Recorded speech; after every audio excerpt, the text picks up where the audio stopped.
કેમ છો વિદ્યાર્થી મિત્રો? ધોરણ 7ની અંદર આપણે પાઠ 5 છે એને સમજવાની શરૂઆત કરશું. પાઠનું હેડિંગ છે વનવાસી, વિચરતી જાતિ અને સ્થાનિક સમુદાય. વનવાસી એટલે આદિવાસી સમુદાય કે જે જંગલની અંદર, વનની અંદર રહેતા હોય તેવા લોકો. વિચરતી જાતિ એટલે જે દરેક જગ્યાએ ફરતા રહેતા હોય, જ્યાં સ્થિર ન રહેતા હોય, જે લોકો એક જગ્યાએથી બીજી જગ્યાએ પોતે સતત પરિભ્રમણ કર્યા કરતા હોય અને પોતાનું કોઈ સ્થાનિક નિવાસ સ્થાન ન હોય એવા લોકોને વિચરતી જાતિ કહેવાય છે. અને સ્થાનિક સમુદાય એટલે આદિવાસી સમાજની વાત થાય છે. ચાલો આપણે પાઠની અંદર શરૂઆત કરીએ કે આપણે જેમ જેમ નવા રાજ્યોનો કે નવી વસ્તુઓનો ઉદ્ભવ થાય છે તે જ રીતે જૂની વસ્તુઓ જે હોય એનો નાશ થતો જાય છે. તો એવી જ રીતે સમાજની અંદર ઘણા બધા નવા નગરો, નવા ગામ, નવી કલા, હસ્તકલા કે નવી પ્રવૃત્તિ છે એની શરૂઆત થાય છે. એની સાથે સાથે જ જૂની જે પ્રવૃત્તિઓ છે એ ઘણી પ્રવૃત્તિઓ એવી છે કે જે નામશેષ થતી જાય છે.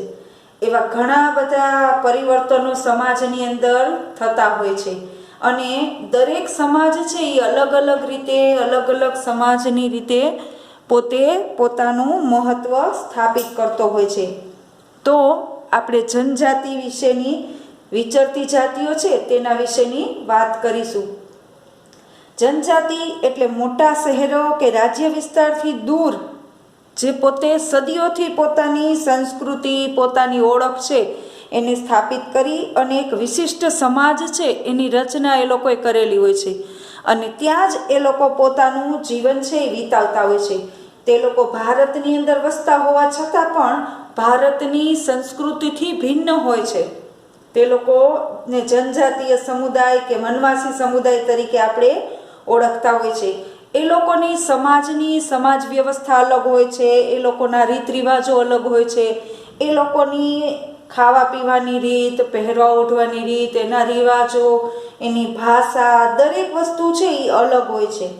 આ બધી જનજાતિના સભ્યો છે એ કબીલાઈ પ્રથાથી એટલે કે આખો એક અમુક કુટુંબોનો સમૂહ હોય જેને કબીલો કહેવામાં આવે એની સાથે એકબીજા એ લોકો જોડાયેલા હોય છે. તે લોકો શિકાર કરીને, સંગ્રહખોર અને પશુપાલકનું કામ કરી અને પોતે અથવા તો જંગલની અંદર જ્યાં સુકાયેલા વૃક્ષો હોય તેને સાફ સફાઈ કરી અને થોડી ઘણી અંશે ખેતી કરીને પોતાનું જીવન નિર્વાહ એ લોકો કરતા હોય છે. આ ઉપરાંત જંગલ અને પ્રકૃતિના તત્વો છે એ એના જીવન ઉપર સૌથી વધારે અસર કરતા હોય છે. એ લોકો જંગલની પેદાશો છે એ બધું ભેગું કરી, એકત્રિત કરી, જડીબુટ્ટીઓ અને એવું વેચવાનું કામ કરતા હોય છે. એવી બધી પ્રાકૃતિક જે સંસાધનો છે એનો ઉપયોગ એ લોકો વધારે કરતા હોય છે. આમાંથી કેટલીક જાતિઓ એવી છે કે એક જગ્યાએથી બીજી જગ્યાએ તે લોકો ભટકતી રહેતી હોય છે, કોઈ જગ્યાએ સ્થિર રહેતા નથી. તેને આપણે વિચરતી કે વિમુક્ત જાતિ તરીકે ઓળખતા હોઈએ છીએ. આ જનજાતિના લોકો છે એ જમીનની પેદાશો હોય છે એના ઉપર એ લોકો પોતાનું જીવનનો નિર્વાહ કરતા હોય છે અને એના ઉપર એ લોકો પોતે નિયંત્રણ રાખીને પોતાના નિયમ બનાવતા હોય છે અને પોતાનો જે કબીલો હોય એની અંદર જેટલી પણ ઉપજ થતી હોય એની વહેંચણી કરીને એ લોકો પોતાનું જીવન સામૂહિક સ્વરૂપનું જીવન જીવતા હોય છે. વ્યક્તિગત નહીં. અત્યારે આપણે આપણા ઘરની અંદર રહેતા હોય તો 5 સભ્યો રહેતા હોય તો આપણે 5 જ સભ્યોની જરૂરિયાતોનું ધ્યાન રાખવાનું હોય છે. ત્યાં તો જે કબીલાનો વડા હોય જે પણ ખેતીની જમીનની અંદર ખેતી કરે ને ઉપજ થાય એ કબીલાનો જે વડો હોય એ દરેક કુટુંબની અંદર વહેંચણી કરી દે. અથવા તો ઘણા બધા આપણા ભારતની અંદર કબીલા એવા છે કે ભલે ને 20-25 કુટુંબો રહેતા હોય પણ બધાનું એક જ સાથે જમવાનું ભોજન થતું હોય. એવા પણ કુટુંબો છે કે જે એક જ સાથે પોતે રહેતા હોય છે. આમ સામૂહિકતાનો સિદ્ધાંત એ લોકોમાં વધારે પડતો જોવા મળે છે.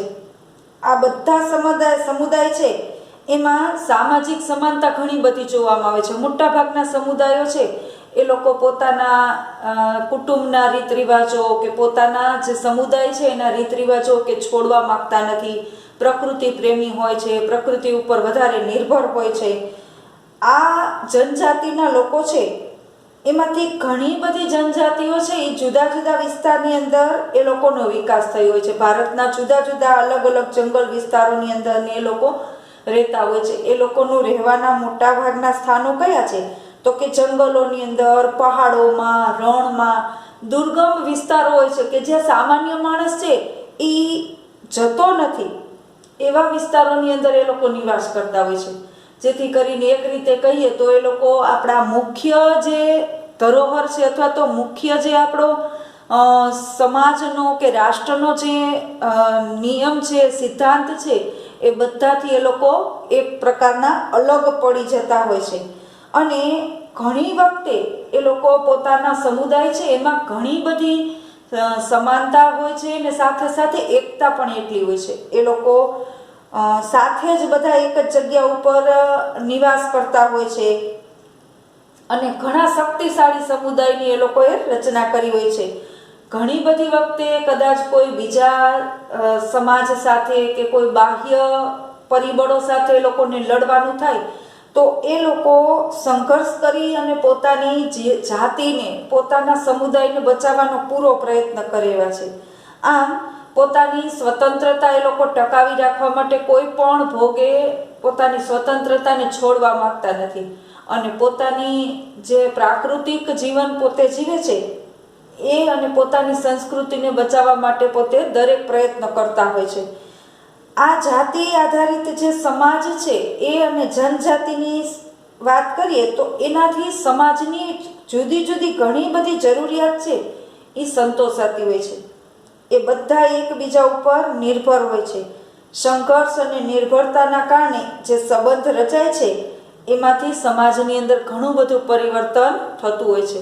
સમાજ છે એની અંદર તમે વિચારી લો કે ઘણા બધા કબીલા આવા હોય જંગલોની અંદર, તો એ પરસ્પર એકબીજાને એકબીજા વસ્તુઓનું સપ્લાય કે એ આદાન પ્રદાન કરતી હોય, એ લોકોની વચ્ચે એ પ્રકારની વિનિમય થતો હોય, વહેંચણી થતી હોય.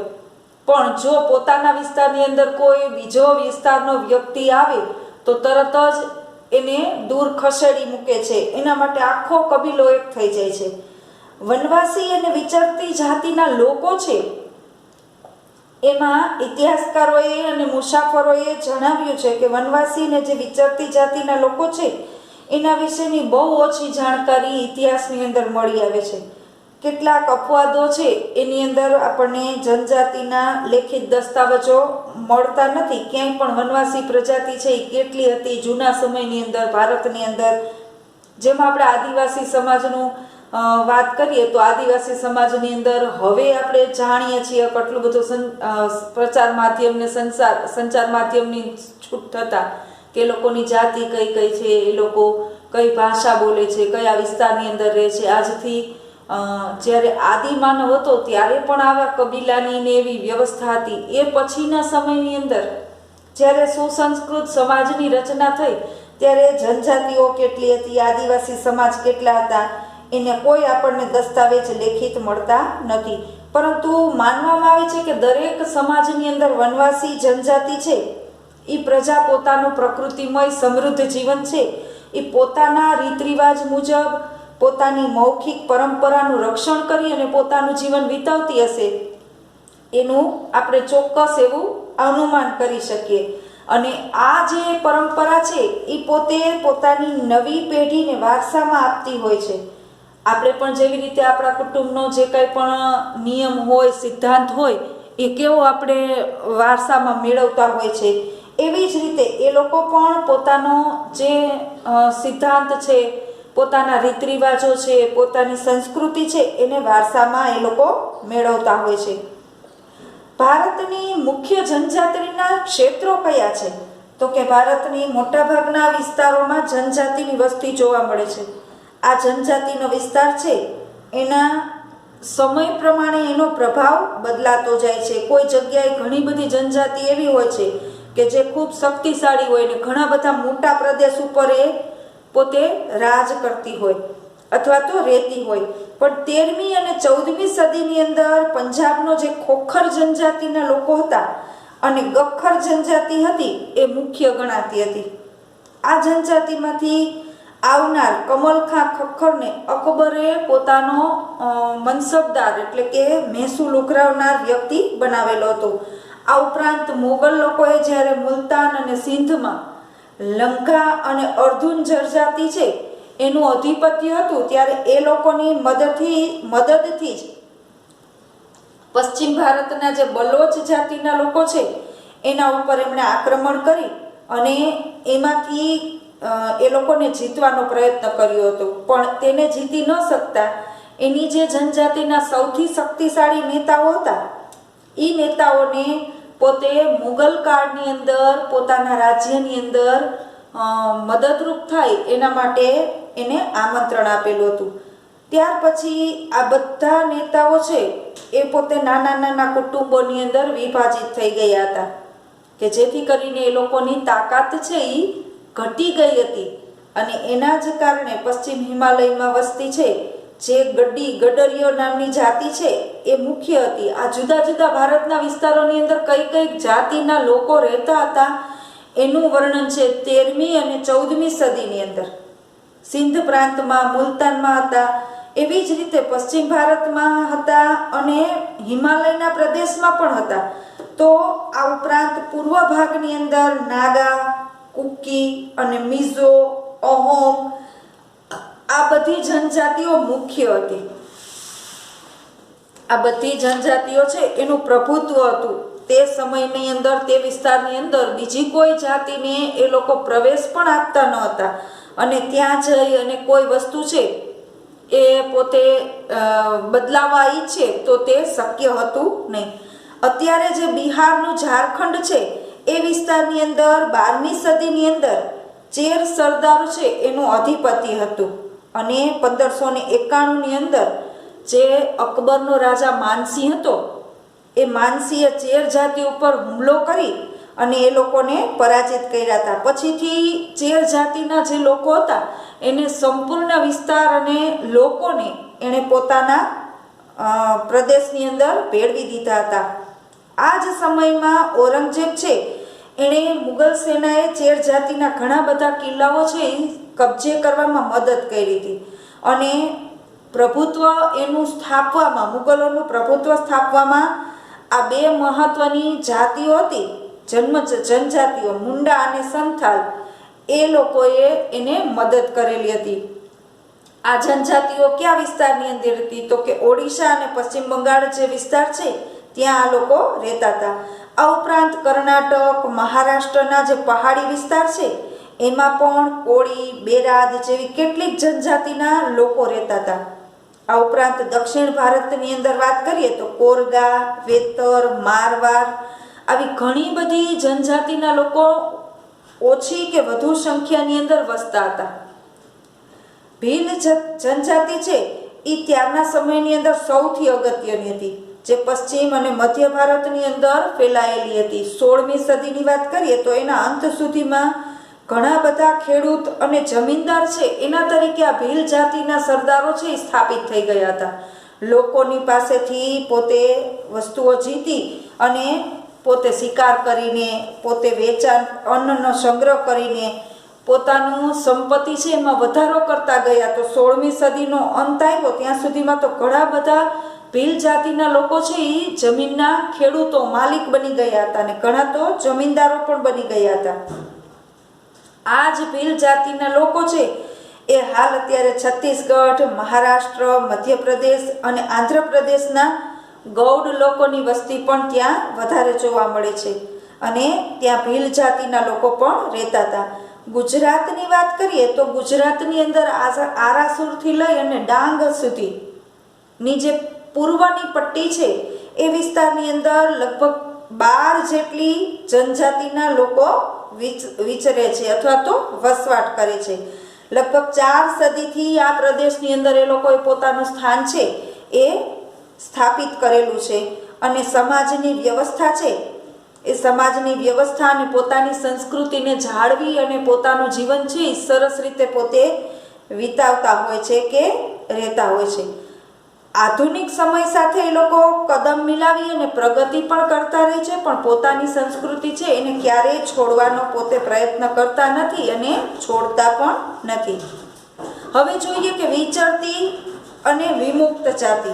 તો કે વિચરતી અને વિમુક્ત જાતિ છે એ લોકો શું કરે છે, તો કે પોતાના પશુઓ, પોતાની ઘર વખરી બધી વસ્તુઓ લઈ અને એક જગ્યાએથી બીજી જગ્યાએ દૂર દૂર સુધી ફરતા રહે છે.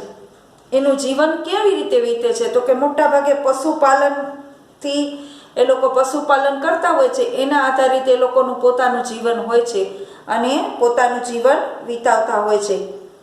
આ ઉપરાંત તેઓના જે સ્થાનિક ખેડૂતો હોય છે એમને ખેત મજૂરીમાં મદદ કરીને એ લોકો પાસેથી અનાજ, કપડાં, વાસણ એવી વસ્તુ છે, ઊન, ઘી, આ બધી વસ્તુ એ લોકો આપે. પશુઓના ઊન છે, ઘી છે, એવી બધી વસ્તુઓ ખેડૂતોને આપે અને એના ખેતરની અંદર મજૂરી કરે અથવા તો કાંઈ નાના એવા મોટા એવા કામ કરી આપે અને એના બદલામાં ખેડૂતો તરફથી એને અનાજ મળતું હોય, કપડાં મળતા હોય, વાસણ મળતા હોય, એવી બધી વસ્તુઓનો પરસ્પર વિનિમય કરીને એ લોકો પોતે એક જગ્યાએથી બીજી જગ્યાએ પોતે વિચરતા રહેતા હોય છે અને પોતાનું જીવન એ રીતે જ પોતે વિતાવતા હોય છે. આ જ રીતે એ લોકો એક જગ્યાએથી સામાન લાદી પોતાના પશુઓ ઉપર અને એક જગ્યાએથી બીજી જગ્યાએ પોતે જતા આવતા હોય છે અને એક બીજી પોતાની પાસે જે વસ્તુ હોય એનું વેચાણ કરી સામેના વ્યક્તિ પાસેથી ખરીદ કરી અને પોતાનું જીવન એ લોકો વિતાવતા હોય છે. હવે છે વણઝારા જાતિ. અહીંયા આપણે ભારત અને ગુજરાતના સંદર્ભની અંદર જ વણઝારા જાતિ છે એની વાત કરવાની છે કે આ બધી જે વિચરતી જાતિના લોકો છે એમાં વણઝારા છે એ સૌથી અગત્યના હતા. તે લોકોના સમૂહને ટાંડા કહેવામાં આવતું. અલાઉદ્દીન ખલજી છે એ દિલ્હીની બજારો સુધી જ્યાં અનાજ પહોંચાડવાની વાત હોય કે ચીજવસ્તુ લઈ આવવાની વસ્તુ હોય તો આવા વણઝારાની પોંટ તમારે ફોટો આપેલો છે. એક સાથે 100-200 ગાડાઓ છે લઈને અંદર માલ ભરીને પહોંચાડતા હોય બજારો સુધી.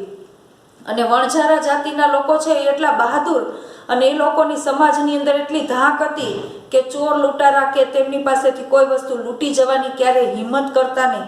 એટલે અલાઉદ્દીન ખલજી છે એણે દિલ્હીની બજાર સુધી જુદા જુદા વિસ્તારોમાંથી માલ સામાન, અનાજ, ચીજ વસ્તુ છે એ લઈ જવા માટેની જવાબદારી માટે એ લોકોનો વણઝારાનો ઉપયોગ કરતા અને એના માટે એમને ઘણું બધું રાજા તરફથી એટલે કે અલાઉદ્દીન ખલજી તરફથી સુવર્ણ મુદ્રા અને ભેટ સોગાદો ને એવું આપવામાં આવતું હતું, જેનાથી એ લોકોનો જીવન નિર્વાહ થતો. એ લોકો શું કરતા તો કે પોતાના વણઝારા છે એ પોતાના બળદો ઉપર ને બળદગાડાની અંદર ને આખો માલ સામાન છે એ નાખી લાદી અને શહેરમાં વેચવા જવાનું કામકાજ કરતા હતા. ત્યાર પછી જહાંગીર છે એણે પણ વણઝારા છે એનો ઉપયોગ લઈને બળદો ઉપર અનાજ છે એ શહેરની અંદર વેચવા જવાના કામની શરૂઆત કરી હતી. એનો પણ ઇતિહાસની અંદર ઉલ્લેખ જોવા મળે છે. આ વણઝારા છે જે બળદો છે એને એક સાથે માલ લઈને જતા હોય એને વણઝારાની પોંઠ તરીકે ઓળખવામાં આવે છે. યુદ્ધ જ્યારે ચાલતું હોય ત્યારે યુદ્ધ દરમિયાન વણઝારા છે એ બળદોની પોંઠ દ્વારા છે એ મુગલ સેના માટે અનાજ, ચીજવસ્તુ, હથિયાર એક જગ્યાએથી બીજી જગ્યાએ મોકલવા માટે એ લોકો મદદરૂપ થતા. આ રીતે જોઈએ તો વણઝારા છે એ ભારત અને વિશ્વની વચ્ચે એક સૌથી મહત્વની કડી સાબિત થઈ છે. મધ્ય એશિયાથી ઘણી બધી વસ્તુઓ છે એ ભારતમાં લાવવા માટે એ લોકો બહારથી બળદો ઉપર પોતે લાદી અને વસ્તુઓ લઈ આવતા અને ભારતની બજાર સુધી પહોંચાડતા. આમ ભારતના લોકો માટે ખૂબ જ મહત્વની કડી સાબિત થઈ. વણઝારા જાતિના લોકો છે એને પોતાનું ક્યારેય કાયમી નિવાસ સ્થાન નથી હોતું. તે વર્ષ આખું પોતે વિચરણ કરતા રહેતા હોય છે. એક જગ્યાએ કામ મળે તો ત્યાં પોતે થોડો સમય કામ હોય ત્યાં સુધી ત્યાં વિતાવે, પછી ફરી પાછા બીજી જગ્યાએ જાય, ફરી પાછા ત્રીજી જગ્યાએ જાય. એ રીતે એ લોકો પોતાની જીવન છે એ વિચારતા રહેતા હોય છે અને જતા આવતા રહેતા હોય છે. આ ઉપરાંત તેના પછીની વાત કરીએ તો જનજાતિ અને વિચરતી જાતિઓની સંસ્કૃતિ. વિચરતી જાતિના લોકો છે એ લોકો ઘણી વખતે પશુપાલનમાં વધારે પડતા ઘેટા, બકરા, ઘોડા, ગાય, ભેંસ અને બળદ છે એ પાળતા હોય છે. અને જ્યારે એ લોકોની પાસે એમની સંખ્યા વધે ત્યારે એ નાના મોટા શહેરોની અંદર જઈ અને તેમને પશુઓને વેચવાનું કામ કરતા હોય છે. અને એમાંથી જે એમને રકમ મળે એમાંથી એ પોતાનું ગુજરાન ચલાવતા હોય છે. જુદી જુદી જાતિના જે મોટા મોટા ફેરિયાઓ હોય એક ગામથી બીજે ગામ જઈ અને પોતે જાતે બનાવેલા દોરડા હોય, ઘાસની ચટાઈ હોય, મોટા મોટા થેલા હોય એ વેચવાનું કામ કરતા. વિચરતી જાતિના લોકો છે એમાંથી ઘણા બધા કાંક્ષી, દાંતિયા, મોળવા, આ બધું બંગડી, સૌંદર્ય પ્રસાધનના સાધનો એવું બધા વેચવાનું કામ પણ કરતા હોય છે. તમે પણ અત્યારે કદાચ કોઈ પણ મેળામાં કે જશો તો જેને ઘણા બધા વણઝારી જ્ઞાતિની બહેનો છે એ આવું બધું નાની નાની વસ્તુઓ વેચવા માટે બેઠા હોય છે, જેને બજાણિયા તરીકે ઓળખવામાં આવે છે. નટ અને બજાણિયા જાતિના લોકો છે એ બીજું શું કામ કરતા તો કે કોઈ મેળા હોય કે કોઈ જાહેર ઉત્સવો હોય તો એની અંદર એ લોકો જુદા જુદા ખેલ બતાવીને લોકોનું મનોરંજન કરે. દોરડા ઉપર ચાલે, જુદી જુદી અંગ કસરતો કરે, એવા બધા કામો કરી અને માલધારી, વણજારા, નટ, બજાણિયા લોકો છે જેને કાંગસિયા ને એવી જાતિ કહેવામાં આવે છે એ લોકો એ રીતે પોતે ફરી કાઢવી અને પોતાનું ગુજરાન ચલાવતા હોય છે. આ પાઠની અંદર આપણે આજે અડધો પાઠ સમજ્યા.